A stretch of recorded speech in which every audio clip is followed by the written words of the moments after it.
বলিউডের কিংবদন্তি অভিনেতা অমিতাভ বচ্চন তার দীর্ঘ ক্যারিয়ারে অসংখ্য হিট ছবিতে অভিনয় করেছেন। প্রতিটি ছবির সঙ্গেই জড়িয়ে আছে কোনো না কোনো আকর্ষণীয় ঘটনা।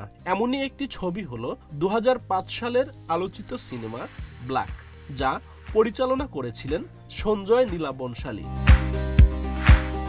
এই ছবির জন্য বিগ বি কোনো পারিশ্রমিকই নেননি, এমনকি এটি তুর্কি ভাষায় রিমেকও হয়েছিল। ভারতীয় গণমাধ্যমের এক প্রতিবেদনে বলা হয়, মাত্র 22 কোটি টাকা বাজেটে নির্মিত ব্ল্যাক ছবিটি বক্স অফিসে 66 কোটি টাকা আয় করেছিল, যা সেই সময়ে এটি বিশাল সাফল্য ছিল।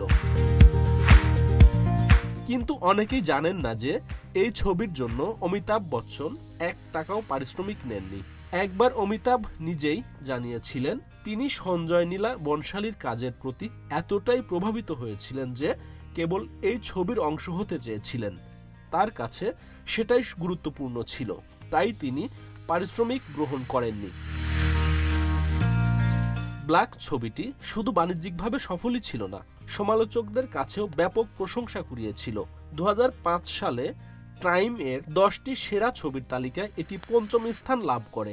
এছাড়াও IMDb এর রিপোর্ট অনুযায়ী এই ছবিটি মোট 57টি পুরস্কার জিতেছিল, যা এর ব্যতিক্রমী মান প্রমাণ করে।